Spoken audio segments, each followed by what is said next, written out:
UP और उत्तराखंड की खबरों के लिए एबीपी गंगा को सब्सक्राइब करें और बेल आइकन दबाएं।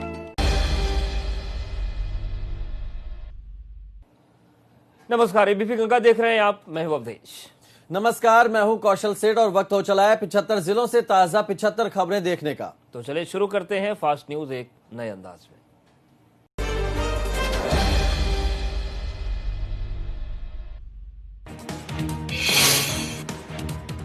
69,000 शिक्षक भर्ती के मामले में आज से सहायक शिक्षकों को स्कूल आवंटित किए जाएंगे। आज से लेकर 28 अक्टूबर तक स्कूलों का आवंटन होगा। 31,277 सहायक शिक्षकों को स्कूल आवंटित किए जाएंगे। स्कूल आवंटित होने के बाद 31 अक्टूबर से 3 नवंबर तक शिक्षकों को आवंटित स्कूल में ज्वाइनिंग करनी होगी। यही नहीं, काउंसलिंग में सहायक शिक्षकों को वैधानिक पहचान पत्र लाना होगा। बीएसपी के महासचिव सतीश चंद्र मिश्रा इन दिनों फुल एक्शन में हैं। वो आज जौनपुर में चुनावी जनसभा को संबोधित करेंगे। जौनपुर के मल्हानी से बीएसपी के उम्मीदवार जयप्रकाश दुबे के लिए सतीश चंद्र मिश्रा वोट मांगते नजर आएंगे। दोपहर 3 बजे उनकी जनसभा होनी है। जौनपुर की मल्हानी सीट पर 3 नवंबर को उपचुनाव होने जा रहा है। इसके साथ ही नतीजे 10 नवंबर को घोषित होंगे। पूर्व केंद्रीय राज्य मंत्री शिव प्रताप शुक्ला चुनाव प्रचार अभियान करने वाले हैं। आज वो देवरिया में एक जनसभा को संबोधित करेंगे। शिव प्रताप शुक्ला देवरिया में बीजेपी प्रत्याशी के लिए जनता से वोट की अपील करेंगे। देवरिया में 3 नवंबर को उपचुनाव होने वाले जिसे लेकर यूपी बीजेपी काफी गंभीर दिखाई दे रही है। कोरोना काल में रायबरेली में रावण दहन किया गया। रावण दहन के वक्त रावण का कद काफी छोटा दिखा। इतना ही नहीं, दशहरे मेले में लोगों की भीड़ भी ना के बराबर रही। रावण दहन को लेकर आम लोगों की पुलिस के साथ नोकझोंक भी हुई। हरदोई के संडीला में कथावाचक शांतनु महाराज ने प्रदेश की कानून व्यवस्था और कई अन्य मुद्दों पर लेकर बयान दिया। उन्होंने सीएम योगी को लेकर कहा कि प्रदेश की गद्दी पर भगवाधारी संत बैठा है, इसलिए सब सही होगा। प्रदेश के कानून व्यवस्था पर सवाल के जवाब में शांतनु महाराज ने कहा कि लोकतंत्र के साथ ही भीड़तंत्र भी है, जहां घटनाओं का दंश नेतृत्व को झेलना पड़ता है। बागपत से सांसद सत्यपाल सिंह ने यूपी के गुंडे बदमाशों को लेकर अहम बात कही। बागपत में मिशन शक्ति अभियान के पहले चरण के समापन पर बीजेपी सांसद और मुंबई के पूर्व कमिश्नर सत्यपाल सिंह ने गुंडे और बदमाशों को लेकर कहा कि शासन डंडे से ही चलता है। ये शास्त्र भी कहते हैं, गुंडे बदमाशों की हिम्मत थानों में घुसने की नहीं होनी चाहिए। मेरठ में कोरोना काल को देखते हुए सिर्फ 3 घंटे की रामलीला मंचन के बाद रावण दहन किया गया। रावण दहन काफी धूमधाम से मनाया गया। रावण मेघनाथ कुंभकर्ण दहन के साथ कोरोना और उसकी लंका का भी दहन किया गया। फतेहपुर में संदिग्ध हालत में वृद्ध और वृद्धा का शव पेड़ से लटकता हुआ मिला। शव मिलने के बाद इलाके में सनसनी फैल गई। इसके बाद शवों की सूचना पुलिस को दी गई। पुलिस ने मौके पर पहुंचकर शवों की शिनाख्त शुरू कर दी है। वृद्ध की जेब से आधार कार्ड मिला है। वहीं स्थानीय लोग इस मामले में हत्या की आशंका जता रहे हैं। कन्नौज में 3 तलाक का मामला सामने आया है। बताया जा रहा है कि पैसों के विवाद को लेकर एक पति ने पत्नी को 3 तलाक दिया। साथ ही पत्नी के साथ मारपीट कर उसे घर से निकाल दिया। वहीं पुलिस से शिकायत करने पर कार्रवाई न होने पर पीड़िता ने एसपी से न्याय की गुहार लगाई। एसपी से शिकायत के बाद पुलिस ने मामला दर्ज किया है। तलाक देने वाले पति की तलाश में पुलिस जुटी। हापुड़ में आग का कहर देखने को मिला है। हापुड़ के एक इलेक्ट्रॉनिक दुकान में आग लगने की वजह से वहां रखा लाखों का सामान जलकर खाक हो गया। दुकान में रखे फ्रिज और कूलर समेत इलेक्ट्रॉनिक का सामान राख में तब्दील हो गया। फायर ब्रिगेड की 2 गाड़ियों ने आग पर काबू पाया। फर्रुखाबाद में डीएम के आदेशों को खुलेआम धज्जियां उड़ती दिखाई दे रही हैं। जिले में बढ़ रही वाहन दुर्घटनाओं को देखते हुए डीएम ने सभी पेट्रोल पंप मालिकों को बिना हेलमेट पहने वाहन चालकों को पेट्रोल न देने के सख्त निर्देश दिए थे, लेकिन पेट्रोल पंप कर्मचारी जिलाधिकारी के आदेशों की धज्जियां उड़ा रहे हैं। आगरा में रफ्तार का कहर देखने को मिला। यहां 2 बाइकों की आमने सामने की टक्कर में एक शख्स की मौत हो गई। वहीं एक शख्स घायल हो गया। जैसे ही स्थानीय लोगों ने लाश देखी तो पुलिस को सूचना दी। पुलिस मौके पर पहुंची और घायल युवक को अस्पताल में भर्ती कराया। गाजियाबाद के इंदिरापुरम में विजयदशमी के दिन कहीं भी विजयदशमी मेला या रावण दहन नहीं हुआ और बच्चे मेला देखने नहीं जा सके। इसके बाद बच्चों ने एक नायाब तरीका निकाला। बच्चों ने अपने घर की छतों पर अखबार रद्दी से कोरोना वायरस और रावण का पुतला बनाकर छोटे छोटे ग्रुप में उसका दहन किया। श्री कृष्ण की नगरी मथुरा में दशानन रावण की पूजा की गई। यमुना किनारे शिव मंदिर में लंकेश यानी रावण की विधि विधान से पूजा अर्चना की गई। रावण के वंशजों ने पुतला दहन का विरोध किया। आपको बता दें, यहाँ सालों से रावण की पूजा होती आ रही है। शाहजहांपुर में पुलिस ने एक शातिर अपराधी को गिरफ्तार किया। गिरफ्तार अपराधी जिले के टॉप 10 बदमाशों की लिस्ट में शामिल था। बदमाश के पास से अवैध असलहा और चोरी की बाइक बरामद हुई। औरैया में हर्ष फायरिंग का वीडियो वायरल हो रहा है। पूर्व ब्लॉक प्रमुख का हर्ष फायरिंग करते हुए वीडियो सोशल मीडिया पर वायरल हो रहा है। वीडियो को पूर्व ब्लॉक प्रमुख ने खुद सोशल मीडिया पर पोस्ट किया है। वीडियो में पूर्व ब्लॉक प्रमुख असलहे के साथ दिखाई दे रहे हैं। उन्होंने फेसबुक पर लिखकर पोस्ट किया है, दशहरे के शुभ अवसर पर असलहे पूजन का सम्मान कर रहा हूं। संभल में पुलिस ने महिला की हत्या का खुलासा कर दिया है। पुलिस ने इस मामले में महिला के बेटे और उसके एक साथी को गिरफ्तार किया। बताया जा रहा है कि आरोपी बेटे को अपनी मां से मामूली बात को लेकर विवाद हो गया था और इसी विवाद के बाद उसने अपनी मां को जंगल में ले जाकर मौत के घाट उतार दिया। अमेठी में कोरोना जैसी महामारी को देखते हुए शासन के आदेश के मुताबिक उसकी गाइडलाइंस का पालन करते हुए मेले और रामलीला का आयोजन नहीं किया गया। सिर्फ प्रतीकात्मक रूप में रावण के पुतले का दहन किया गया। इस मौके पर पहुंचे मुख्य व्यवस्थापक रामलीला समिति हरिशंकर ने बताया कि सरकार की गाइडलाइंस के अनुसार प्रतीकात्मक रूप से रावण के पुतले का दहन किया गया। कोरोना संक्रमण के बीच कानपुर के ऐतिहासिक परेड मैदान में रावण, मेघनाद और कुंभकर्ण का पुतला दहन का कार्यक्रम हुआ। इस दौरान सीमित संख्या में लोग मौजूद रहे। रावण दहन के पहले रंगारंग कार्यक्रम हुए। लोगों ने आतिशबाजी का आनंद लिया। मैनपुरी में एक हॉरर किलिंग का मामला सामने आया, जहां एक परिवार के लोगों ने अपनी ही बेटी को दूसरी जाति में शादी करने की खौफनाक सजा देते हुए उसे मौत के घाट उतार दिया। परिवार वालों ने सुनियोजित तरीके से लड़की के शव को बिना उसके पति को सूचना दिए अंतिम संस्कार कर दिया। पुलिस ने इस मामले का खुलासा कर दिया है। उन्नाव से सांसद साक्षी महाराज ने कब्रिस्तान और शमशान को लेकर विवादित बयान दिया। उन्होंने कहा कि अनुपात के हिसाब से कब्रिस्तान और शमशान होना चाहिए। एक भी मुसलमान है गांव में तो कब्रिस्तान बहुत बड़ा है। ये घोर अन्याय नहीं तो क्या है।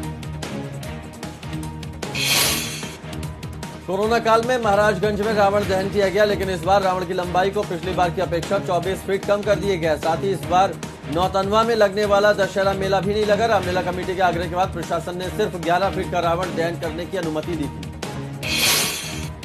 ललितपुर में 2 लड़कियों की तालाब में डूबने से मौत हो गई। बताया जा रहा है कि नवरात्रि में मूर्ति विसर्जन के दौरान हादसा हुआ। नरेपा तालाब में दोनों लड़कियों की लाश मिली है। जैसे ही लाशों की सूचना पुलिस को मिली, पुलिस मौके पर पहुंची।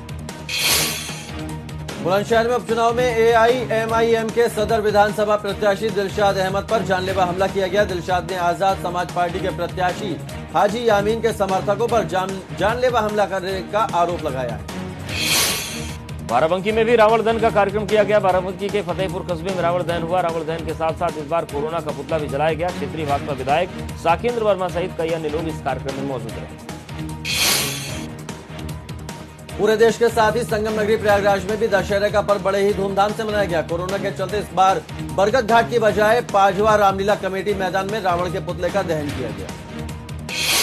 वाराणसी में विजयादशमी की शाम डांडिया नाइट का आयोजन किया गया। कोरोना काल में घरों में रह रहे लोगों ने आयोजन में राहत महसूस की और लोगों ने दशहरे का पर्व मनाया। इस दौरान लोगों ने कोरोना से बचाव के बीच एक दूसरे को बधाई दी। रावण दहन का कार्यक्रम भी वाराणसी में बड़े धूमधाम से किया गया। नोएडा में विजयादशमी के दिन Noida police high alert mood में दिखाई दी। दिल्ली से लगे नोएडा के बॉर्डर पर पुलिस ने चेकिंग अभियान चलाया। नोएडा के ज्यादातर पॉइंट पर पुलिस ने चेकिंग की। सेक्टर 98 के अंडरपास के पास बैरिकेड लगाकर चेकिंग की गई। हाथरस में सीबीआई की टीम इन दिनों फुल एक्शन में है। एक बार फिर से हाथरस में पीड़िता के गांव सीबीआई टीम पहुंची और अपनी पड़ताल की। आपको बता दें कि सीबीआई की टीम अलग अलग पहलुओं पर जांच कर रही है। सीबीआई की टीम ने आरोपियों के बयान भी दर्ज कर लिए। कोरोना काल में इटावा में दशहरे के दिन रावण दहन के मौके पर प्रसपा के राष्ट्रीय अध्यक्ष शिवपाल सिंह यादव पहुंचे। रामलीला मैदान में रावण दहन पर प्रदेशवासियों को उन्होंने बधाई दी। उन्होंने इस दौरान एक बयान भी दिया। उन्होंने कहा कि 2022 में यूपी में प्रसपा की सरकार बनने जा रही है। केवाईसी अपडेट करने के बहाने लोगों को ठगने वाले 2 अंतर्राज्यीय साइबर ठगों को बहराइच साइबर सेल और पुलिस ने गिरफ्तार किया। उनके पास से अपराध में इस्तेमाल 3 मोबाइल और जियो वाईफाई भी बरामद किया गया। हमीरपुर में मेघनाद और रावण का पुतला दहन हुआ। राम, लक्ष्मण और हनुमान की झांकी ने इस पुतले को दहन किया। इस दौरान जिले के आला अधिकारी और व्यापार मंडल के पदाधिकारी मौजूद रहे। बांदा के बबेरू कोतवाली में एक 9वीं कक्षा की छात्रा को एक दिन का कोतवाली प्रभारी बनाया गया। इस दौरान छात्रा ने कोतवाली प्रभारी का कार्यभार संभालते ही पूरे कोतवाली परिसर का निरीक्षण किया। चित्रकूट में जगत गुरु राम भद्राचार्य की ओर से कामता गांव के शासकीय स्कूल की जमीन पर अवैध कब्जे को लेकर स्थानीय लोगों में काफी गुस्सा। इसी को लेकर स्थानीय लोगों ने काफी हंगामा किया। अधिकारियों के सामने ये सारा हंगामा हुआ। प्रतापगढ़ के रामलीला मैदान में रावण दहन हुआ। प्रतापगढ़ रामलीला समिति ने इसका आयोजन किया। अपना दल के सदर विधायक राजकुमार पाल ने राम लक्ष्मण सीता माता की आरती। विजयादशमी का पर्व मुजफ्फरनगर में बड़े ही हर्षोल्लास के साथ मनाया गया। कोरोना के चलते इस बार शहर में 2 जगह ही रावण दहन का कार्यक्रम किया गया। इस बार रावण, मेघनाद, कुंभकर्ण के पुतलों में आग लगाने से पहले कोरोना के पुतले में आग लगाई गई। गोंडा में भी रावण दहन की धूम देखने को मिली। खैरा भवानी मंदिर के मैदान में धूमधाम से विजयादशमी का त्यौहार मनाया गया। रावण दहन के साथ विजयादशमी के पर्व का समापन। अलीगढ़ में भी रावण का दहन किया गया। हालांकि इस बार साधारण तरीके से रावण दहन किया गया। कोरोना के चलते धूमधाम से समारोह नहीं हो पाया। काफी कम लोग ही रावण दहन देखने पहुंचे थे। गाजीपुर में कोविड-19 के गाइडलाइंस के मुताबिक इस बार रावण का दहन किया गया। संयुक्त रूप से डीएमएसपी ने रावण का दहन किया। काफी कम लोग ही रावण दहन कार्यक्रम के दौरान दिखाई दिए। कौशाम्बी में इंटेलिजेंस विंग और पुलिस को बड़ी कामयाबी मिली है। मुखबिर की सूचना पर संयुक्त टीम ने स्विफ्ट डिजायर कार से छापेमारी कर 1 क्विंटल 70 किलो गांजे के साथ 4 अंतर्राज्यीय तस्करों को गिरफ्तार किया है। गांजे की कीमत अंतर्राष्ट्रीय बाजार में 35 लाख रुपया की जा रही है। ग्रेटर नोएडा में विजयदशमी का पर्व इस बार कोरोना के चलते थोड़ा फीका रहा। कुछ लोग ही कार्यक्रम में पहुंचे और उन्हीं की मौजूदगी में रावण के पुतले का दहन किया गया। यहाँ पहले हर साल रावण, कुंभकर्ण, मेघनाथ और भ्रष्टाचार के पुतले जलाए जाते थे। रामपुर में मिशन शक्ति के समापन पर नारी शक्ति ने रावण दहन किया। मिशन के समापन में नारी शक्ति के कई रूप देखने को मिले। कोई ज्योतिबा फूले तो कोई शक्ति बनी। दहन के बाद फ्लाइंग कैंडल जलाकर आकाश को जगमग किया गया। अयोध्या में ग्रीन पटाखे से विशेष रूप से तैयार रावण का दहन किया गया। 55 फीट ऊंचे इस रावण को कम प्रदूषण को ध्यान में रखते हुए खासतौर पर दिल्ली में तैयार करके मंगवाया गया। उन्नाव में कानपुर से लखनऊ की तरफ जा रही मालगाड़ी का एक डिब्बा पटरी से नीचे उतर गया, जिससे मौके पर अफरा तफरी मच गई। गनीमत यह रही कि जिस वक्त मालगाड़ी का डिब्बा पटरी से उतरा उस समय ट्रैक पर मेंटेनेंस का काम चल रहा था। वैश्विक महामारी के बीच भी विजयदशमी पर गोरखनाथ मंदिर से निकलने वाली शोभा यात्रा सादगी के साथ निकली। हालांकि नाथ संप्रदाय की परंपरा के अनुसार रथ पर सवार होकर गोरखपीठ के महंत सीएम योगी नहीं निकले। वो फीट के साथ कार से ही मानसरोवर मंदिर पहुंचे।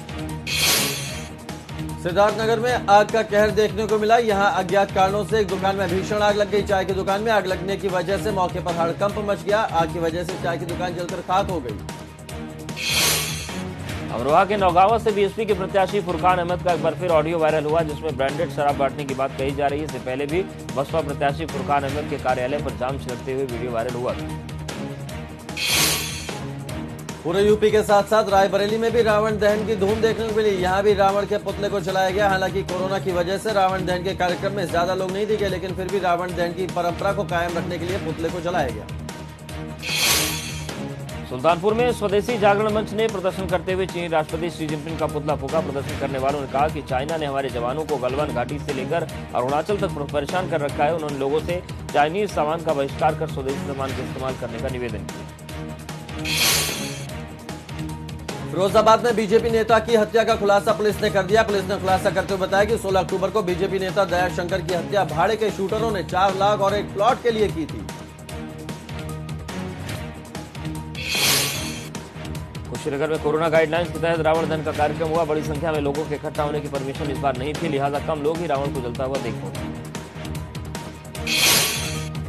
बिजनौर में भी विजयदशमी के मौके पर रावण दहन का कार्यक्रम किया गया। लोगों ने रावण दहन का कार्यक्रम का आनंद लिया। हालांकि पहले के मुकाबले इस बार रावण दहन में वो चमक धमक देखने को नहीं मिली। आजमगढ़ में लोटस अस्पताल में वेंटिलेटर चोरी के मामले में पुलिस ने पवन सोना नाम के एक शख्स को गिरफ्तार किया। कुछ दिन पहले यहां से वेंटिलेटर चोरी हुआ था। चोरी हुए वेंटिलेटर की कीमत 8,50,000 रुपए बताई जा रही है। बरेली में केंद्रीय मंत्री संतोष गंगवार ने रावण का पुतला दहन किया। बरेली के बड़े बाग में न सिर्फ रावण का छोटा पुतला बनाकर रस्म अदायगी की गई, बल्कि कोरोना की वजह से इस बार छोटा पुतला जलाया गया। सोनभद्र में भी 14 जगहों पर रावण दहन कार्यक्रम का आयोजन हुआ। कोविड-19 में भीड़ कम आई, इसलिए आयोजकों ने रावण के पुतले की लंबाई घटा दी। सोनभद्र नगर के रामलीला मैदान में हर साल 40 फीट के रावण पुतला की बजाय इस साल 10 फीट का रावण का पुतला बनाया गया।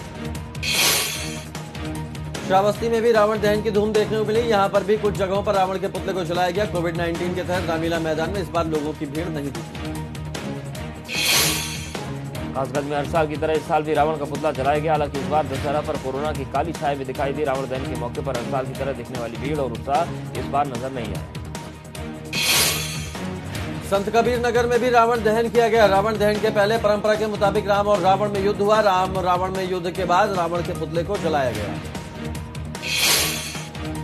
बुलंदशहर में शिव सैनिकों ने शस्त्रों की पूजा की। विजयदशमी पर शिव सैनिकों ने जिला कार्यालय पर अस्त्र पूजन किया। शस्त्र पूजा कर शिव सैनिकों ने मां, बहन, बेटी और हिंदू हितों की सुरक्षा का संकल्प लिया।